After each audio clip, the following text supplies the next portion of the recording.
प्यारे बच्चों, आज का क्लास आप सभी प्यारे स्टूडेंट के लिए बहुत बहुत इम्पोर्टेंट है, क्योंकि आज के क्लास में हम लोग करेंगे क्लास 12 हिंदी 100 मार्क्स का फाइनल बोर्ड परीक्षा के लिए 50 मोस्ट इम्पोर्टेंट ऑब्जेक्टिव क्वेश्चन, जो आपके फाइनल बोर्ड एग्जाम की दृष्टि से काफ़ी इम्पोर्टेंट है। तो आप सभी प्यारे स्टूडेंट इस क्लास को पूरा लास्ट तक जरूर देखिएगा और हर एक प्रश्न आप सभी मेरे साथ साथ क्लास में ही याद करने की कोशिश जरूर कीजिएगा। ठीक है प्यारे बच्चों, तो चलिए हम लोग जो है क्लास को शुरू करते हैं बिना टाइम को विलंब किए, बिना टाइम को वेस्ट किए। क्लास शुरू करने से पहले अगर आपको पीडीएफ कोर्स परचेज करना है तो आप इस नंबर में कॉल मैसेज करके परचेज कर सकते हैं। अगर आप हमारे इस प्यारे से यूट्यूब चैनल एमएस इंस्टीट्यूट से नए जुड़ रहे हैं तो चैनल को सब्सक्राइब करके बेल आइकन प्रेस जरूर कर लीजिएगा। ठीक है, तो चलिए प्यारे बच्चों हम लोग फर्स्ट क्वेश्चन की तरफ बढ़ते हैं। फर्स्ट क्वेश्चन आपके स्क्रीन में और काफी इंपॉर्टेंट क्वेश्चन है, तो आप सभी प्यारे स्टूडेंट अपना answer live chat comment box में देते रहिएगा। देखिए पहला क्वेश्चन पूछा गया है, बालकृष्ण भट्ट किस काल के रचनाकार है। प्यारे बच्चों पूछा गया क्वेश्चन है और इंपॉर्टेंट क्वेश्चन है, आपको याद रखना है। बालकृष्ण भट्ट जी जो है कौन से काल के रचनाकार है, तो इसका राइट आंसर हो जाएगा आधुनिक काल के रचनाकार है। ठीक है, अगर वहीं पर बात करें बालकृष्ण भट्ट जो है कौन से युग के जो है रचनाकार है, तो वो जो है यानी भारतेंदु युग के जो है रचनाकार है। ठीक है, आपको ध्यान रखना है, याद रखना है। ठीक है, तो चलिए प्यारे बच्चों हम लोग जो है दूसरा नंबर चलते हैं। दूसरा नंबर क्वेश्चन पूछा गया है, उसने कहा था किस वर्ष की रचना है। प्यारे बच्चों उसने कहा था कहानी, जिसके राइटर है चंद्रधर शर्मा गुलेरी जी, जो ये कहानी है ये कब प्रकाशित हुआ यानी कब जो है पब्लिकेट हुआ, तो आपको याद रखना है 1915 में। ठीक है, इसका राइट आंसर बी हो जाएगा। नेक्स्ट क्वेश्चन चलते हैं। तीसरा नंबर पूछा गया है, संपूर्ण क्रांति का नारा किसने दिया था। बहुत इंपॉर्टेंट क्वेश्चन है और पूछा गया क्वेश्चन है, आपको याद रखना है संपूर्ण क्रांति का नारा किसने दिया था, तो वो जयप्रकाश नारायण जी ने दिया था। ठीक है, इसका राइट आंसर बी हो जाएगा। नेक्स्ट क्वेश्चन चलते हैं। चार नंबर पूछा गया है, अर्धनारीश्वर किसकी रचना है। प्यारे बच्चों देखिए अर्धनारीश्वर जो है किसकी रचना है, तो आपको याद रखना है वो यानी दिनकर जी के रचना है। इसका right answer option number A हो जाएगा। नेक्स्ट क्वेश्चन चलते हैं। पांच नंबर पूछा गया है कि रोज कहानी की नायिका कौन है। प्यारे बच्चों जो ये रोज कहानी है जिसके राइटर है अज्ञे जी, ठीक है, इस कहानी की जो नायिका है वो कौन है, तो वो है मालती। ठीक है, इसका राइट आंसर ए हो जाएगा। और एक क्वेश्चन इससे पूछे जाते हैं कि मालती के पति का नाम क्या है, तो मालती के पति का नाम महेश्वर है। ठीक है, और पूछे जाते हैं कि महेश्वर पेशे से क्या था, तो महेश्वर पेशे से डॉक्टर था। ठीक है, और महेश्वर कौन से बीमारी का ऑपरेशन करके आया था, तो वो गैंग्रीन बीमारी का ऑपरेशन करके आए थे। ठीक है, ये सब प्रश्न आप याद रखिएगा। नेक्स्ट क्वेश्चन चलते हैं। 6 नंबर एक लेख और एक पत्र के लेखक कौन है। प्यारे बच्चों एक लेख और एक पत्र के लेखक का नाम क्या है, तो आपको याद रखना है वो है भगत सिंह। ठीक है, इसका राइट आंसर सी हो जाएगा। नेक्स्ट क्वेश्चन चलते हैं। 7 नंबर सभी प्यारे स्टूडेंट अपना answer live chat comment box में देते रहिएगा। देखिए 7 नंबर पूछा गया है, इनमें से कौन सी रचना जगदीश चंद्र माथुर जी की है। प्यारे बच्चों इनमें से जो है कौन सी रचना है जो जगदीश चंद्र माथुर जी की है, तो आपको याद रखना है इसका 7 का right answer option number B हो जाएगा, ओ सदा नीरा। ठीक है, ओ सदा नीरा के जो राइटर है वो है जगदीश चंद्र माथुर जी। नेक्स्ट क्वेश्चन चलते हैं। 8 नंबर सिपाही की मां के रचनाकार कौन है। प्यारे बच्चों सिपाही की मां के रचनाकार का नाम क्या है, तो आपको कमेंट बॉक्स में फटाफट से बताना है। तो आपको याद रखना है इसका राइट आंसर मोहन राकेश हो जाएगा। नेक्स्ट क्वेश्चन चलते हैं। 9 नंबर पूछा गया, देखिए झूठन क्या है। प्यारे बच्चों झूठन जो है वो एक क्या है, तो आपको पता होगा झूठन एक आत्मकथा है। ठीक है, इसका राइट आंसर डी हो जाएगा। और इसके राइटर कौन है, तो इसके राइटर का नाम है ओम प्रकाश वाल्मीकि। नेक्स्ट क्वेश्चन चलते हैं। 10 नंबर हंसते हुए मेरा अकेलापन किस विधा की रचना है। प्यारे बच्चों हंसते हुए मेरा अकेलापन क्या है, तो आपको पता होगा ये एक डायरी है। ठीक है, इसका राइट आंसर बी हो जाएगा। नेक्स्ट क्वेश्चन चलते हैं। 11 नंबर इनमें से प्रेम के पीर के कवि कौन है। प्यारे बच्चों प्रेम की पीर के कवि, ये क्वेश्चन बार बार पूछा गया और आपको इससे पहले भी बार बार मैं आपको बताया हूँ। ठीक है, तो इसका राइट आंसर हो जाएगा मलिक मोहम्मद जायसी जी। ठीक है, इसका राइट आंसर ए हो जाएगा। नेक्स्ट क्वेश्चन चलते हैं। 12 नंबर सूरदास किस भाषा के कवि है। प्यारे बच्चों बहुत इंपॉर्टेंट क्वेश्चन है और सूरदास से आपको ज्यादातर क्वेश्चन पूछे जाते हैं, तो आपको याद रखना है सूरदास जो है वो ब्रज भाषा के कवि है। ठीक है, इसका राइट आंसर बी हो जाएगा। नेक्स्ट क्वेश्चन चलते हैं। 13 नंबर, तुलसीदास का बचपन का नाम क्या था? प्यारे बच्चों, तुलसीदास के बचपन का नाम पूछा है तो आपको याद रखना है राम बोला था। ठीक है, तुलसीदास के बचपन का नाम क्या था? तो राम बोला था। राइट आंसर ए हो जाएगा। नेक्स्ट क्वेश्चन 14 नंबर, नाभादास के दीक्षा गुरु कौन थे? प्यारे बच्चों, नाभादास के दीक्षा गुरु का नाम क्या था? तो आपको याद रखना है स्वामी अग्रदास था। ठीक है, इसका राइट आंसर बी हो जाएगा। नेक्स्ट क्वेश्चन 15 नंबर चलते हैं। सभी प्यारे स्टूडेंट फटाफट से आंसर देने की कोशिश करेंगे यानी, और कमेंट में आप सभी जो है जरूर बताइएगा क्लास आप सभी को कैसा लग रहा है। और जितने भी स्टूडेंट अगर चैनल से नहीं जुड़ रहे हैं, चैनल को सब्सक्राइब करके बेल आइकन प्रेस जरूर कर लीजिएगा, और वीडियो पसंद आए तो लाइक करके शेयर कर दीजिएगा। ठीक है, तो देखिए 15 नंबर पूछा गया, भूषण को भूषण की उपाधि किसने दी? तो प्यारे बच्चों, ये क्वेश्चन मैं आपको पहले भी बताया हूं कि भूषण को भूषण की उपाधि जो है राजा रुद्र शाह ने दी है। ठीक है, इसका राइट आंसर सी हो जाएगा। नेक्स्ट क्वेश्चन चलते हैं 16 नंबर।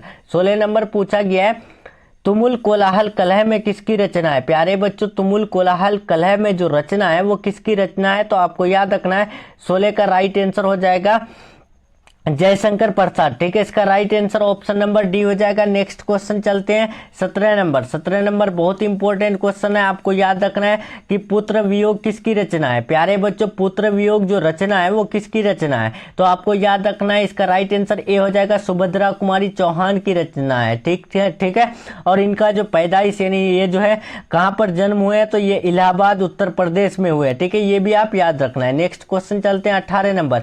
दूसरा सप्तक का प्रकाशन किस वर्ष हुई है? प्यारे बच्चों, दूसरा सप्तक का जो प्रकाशन यानी पब्लिकेशन हुआ है तो वो कब हुआ है? तो आपको याद रखना है 1951 1951 में हुआ है। इसका right answer option number B हो जाएगा। नेक्स्ट क्वेश्चन की तरफ बढ़ते हैं। 19 नंबर काफी इंपॉर्टेंट क्वेश्चन है कि मुक्ति बोध का जन्म स्थल है। प्यारे बच्चों, मुक्ति बोध का जन्म स्थल जो है वो कहां पर है? तो आपको बता दें, यहां पर जो 4 ऑप्शन है ये चारों ऑप्शन बिल्कुल गलत है। ठीक है, आपको यहां से याद रखना है मुक्ति बोध का जन्म स्थल जो है मध्य प्रदेश में है। ठीक है, इसका राइट आंसर होना चाहिए मध्य प्रदेश। ठीक है, ध्यान रखना है, याद रखना है, यहाँ पर ऑप्शन गलत हो गया है तो आप लोग गलत नहीं कीजिएगा, आपको याद रखना है मध्य प्रदेश है। नेक्स्ट क्वेश्चन चलते हैं 20 नंबर। अधिनायक किस कवि की रचना है? प्यारे बच्चों, अधिनायक जो है वो ये किस कवि की रचना है? तो आपको पता होगा रघुवीर साहे जी की है। ठीक है, इसका राइट आंसर ए हो जाएगा। नेक्स्ट क्वेश्चन चलते हैं 21 नंबर। वार्तालाप का संधि विच्छेद है। प्यारे बच्चों, वार्तालाप का संधि विच्छेद इससे पहले भी बताया हूं कि ऑप्शन नंबर बी इसका राइट आंसर है। ठीक है, नेक्स्ट क्वेश्चन चलते हैं 22 नंबर। नायक का संधि विच्छेद है, तो नायक का संधि विच्छेद क्या होगा? तो आपको याद रखना है नए प्लस अक हो जाएगा। ठीक है, राइट आंसर बी हो जाएगा। नेक्स्ट क्वेश्चन चलते हैं 23 नंबर। 23 नंबर पूछा गया है, अन्वेषण का संधि विच्छेद होगा, तो अन्वेषण का जो संधि विच्छेद होगा वो अनु प्लस एसन हो जाएगा। इसका राइट आंसर सी हो जाएगा। नेक्स्ट क्वेश्चन चलते हैं 24 नंबर। 24 नंबर पूछा गया है, उद्गम का संधि विच्छेद होगा, तो प्यारे बच्चों उद्गम का संधि विच्छेद उत हेलंत प्लस गम हो जाएगा। ठीक है, राइट आंसर बी हो जाएगा। नेक्स्ट क्वेश्चन की तरफ बढ़ते हैं 25 नंबर। निश्चल का संधि विच्छेद होगा। निश्चल का संधि विच्छेद क्या होता है? तो वो नौहर्षी विसर्ग प्लस चल हो जाएगा। ठीक है, इसका राइट आंसर बी हो जाएगा। नेक्स्ट क्वेश्चन की तरफ बढ़ते हैं 26 नंबर। लुटेरा में कौन सा पढ़ते हैं? तो प्यारे बच्चों, लुटेरा में जो पढ़ते हो जाएगा वो आ हो जाएगा। ठीक है, इसका राइट आंसर क्या हो जाएगा? ऑप्शन नंबर डी हो जाएगा। नेक्स्ट क्वेश्चन चलते हैं, सॉरी यानी 26 का लुटेरा पूछा है, इनका पढ़ते एरा हो जाएगा। ठीक है, इसका राइट आंसर सी हो जाएगा। नेक्स्ट चलते हैं 27 नंबर। 27 पूछा गया, अज्ञान में कौन सा उपसर्ग है? तो प्यारे बच्चों देखिए, अज्ञान में जो उपसर्ग हो जाएगा तो वो क्या हो जाएगा? आपको याद रखना है अ हो जाएगा। ठीक है, इसका राइट आंसर सी हो जाएगा। नेक्स्ट क्वेश्चन चलते हैं 28 नंबर। राजकुमार कौन सा समास है? प्यारे बच्चों, समास से आपको काफी प्रश्न फाइनल बोर्ड एग्जाम में पूछे जाते हैं, तो आप लोग जो है समास का हर एक क्वेश्चन आप याद कर लीजिएगा। ठीक है, राजकुमार कौन सा समास है? तो 28 का राइट आंसर बी हो जाएगा, ये एक तत्पुरुष समास है। नेक्स्ट चलते हैं 29 नंबर। दाल रोटी के समास का नाम बताएं। तो प्यारे बच्चों, दाल रोटी जो है कौन सा समास है? तो आपको याद रखना है 29 का सी हो जाएगा, ये एक द्वंद्व समास है। नेक्स्ट चलते हैं 30 नंबर। 30 नंबर बहुत इंपॉर्टेंट क्वेश्चन है और पूछा गया क्वेश्चन है, आप ये क्वेश्चन याद रखिएगा। घनश्याम कौन सा समास है? तो घनश्याम जो समास है वो कर्मधारय समास है। राइट आंसर ए हो जाएगा। नेक्स्ट क्वेश्चन की तरफ बढ़ते हैं 31 नंबर। 31 नंबर।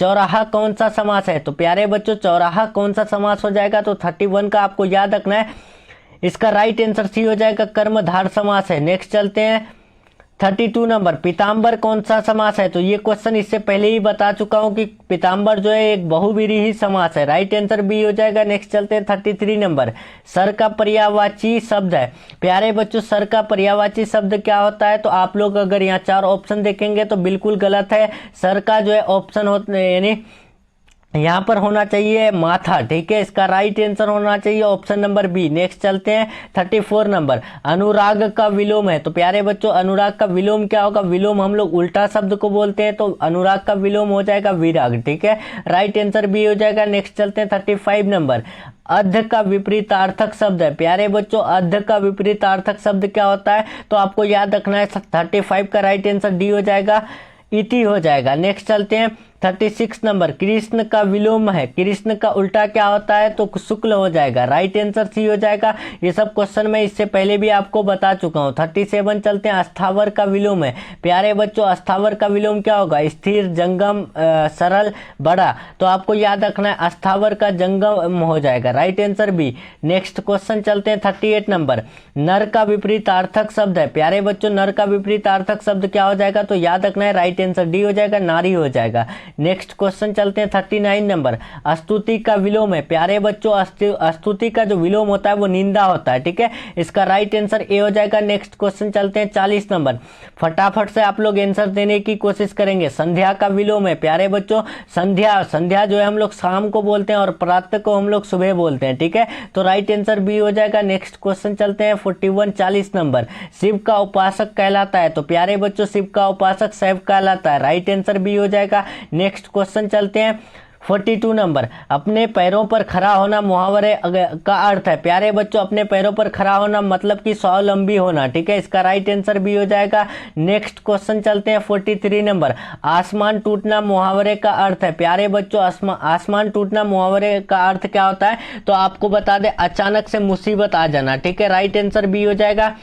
नेक्स्ट चलते हैं 44 नंबर, 44 पूछा गया, देखिए कि घाट घाट का पानी पीना मुहावरे अर्थ है। प्यारे बच्चों, घाट घाट का पानी पीना इस मुहावरे का जो अर्थ होगा तो वो क्या होगा? तो आपको याद रखना है बहुत अनुभवी होना, ठीक है। इसका right answer option number B हो जाएगा। यानी हर तरह के जो है हर तरह का पता लगा देना, उसी को हम लोग बोलते हैं कि घाट घाट का पानी पीना। नेक्स्ट चलते हैं 45 नंबर, त्राही त्राही करना मुहावरे का अर्थ है। प्यारे बच्चों, देखिए त्राही त्राही करना मुहावरे का जो अर्थ होता है कि बहुत दुखी होना, ठीक है। राइट आंसर ए हो जाएगा। नेक्स्ट चलते हैं 46 नंबर, स्वर्ण का विशेषण है। तो प्यारे बच्चों, स्वर्ण का विशेषण स्वर्णिम होता है। राइट आंसर बी हो जाएगा।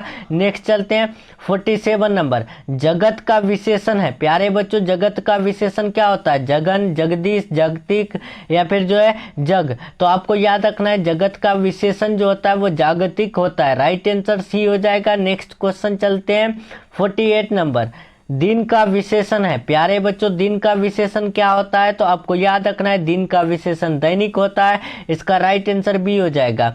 नेक्स्ट चलते हैं 49 नंबर, अरण्य का समानार्थी शब्द है। प्यारे बच्चों, अरण्य का समानार्थी शब्द क्या होगा? तो आपको याद रखना है इसका राइट आंसर हो जाएगा ऑप्शन नंबर ए हो जाएगा, विपिन, ठीक है। इसका राइट आंसर ए हो जाएगा। नेक्स्ट चलते हैं 50 नंबर, तलवार शब्द का विलोम है। प्यारे बच्चों, तलवार शब्द का विलोम क्या होता है? तो आपको याद रखना है तलवार का विलोम सहायक होता है। राइट आंसर बी हो जाएगा। तो चलिए प्यारे बच्चों, हम लोग का यहाँ top 50 most important objective question का क्लास कंप्लीट हो रहा है। क्लास कैसा लगा कमेंट में जरूर बताइएगा, ठीक है। और आपको पीडीएफ नोट्स परचेज करना है तो आप इस नंबर में कॉल मैसेज करके परचेज कर सकते हैं, ठीक है। तो चलिए प्यारे बच्चों, हम लोग का क्लास यहीं तक रहने वाला है। क्लास कैसा लगा कमेंट में जरूर बताइएगा। वीडियो पसंद आए लाइक करके शेयर कर दीजिएगा। चैनल से नहीं जुड़ रहे हैं चैनल को सब्सक्राइब करके बेल आइकन प्रेस जरूर कर लीजिएगा, ठीक है। तो चलिए प्यारे बच्चों, मिलते हैं नेक्स्ट क्लास में नेक्स्ट टॉपिक के साथ। तब तक के लिए अपना ख्याल रखें, अपना स्टडी जारी रखें। Take care, thanks for watching.